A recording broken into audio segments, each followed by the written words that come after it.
हाय दोस्तों, हम लोग अभी लौटे हैं मधुबनी से। देखिए सब टीम के साथ है। मधुबनी से लौटे हैं। मधुबनी में झाटपट्टी डोमन खटोना में थे, लेकिन कार्यक्रम उतना अच्छा नहीं रहा बाजा के कारण, और एक घटना भी हो गई थी वहाँ, इसलिए अच्छा कार्यक्रम नहीं रहा जी।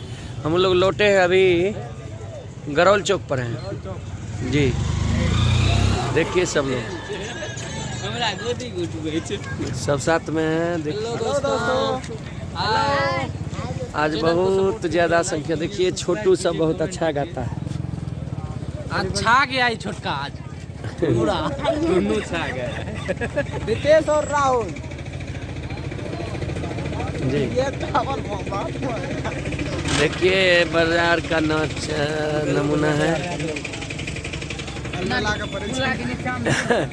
देखिए ये अलबेला जी है, नए नया। नमस्ते, प्रणाम। ये चौक पे बात मांग रहा है अभी। आप सभी को दिल से प्रणाम।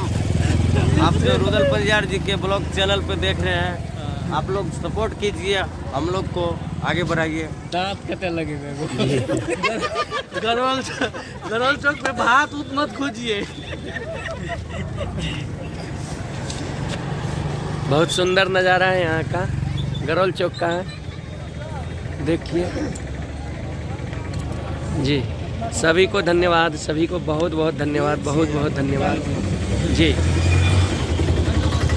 बहुत बहुत धन्यवाद। अब यहाँ से हम लोग चलते हैं। चलो बैठो। ये देखिए गाड़ी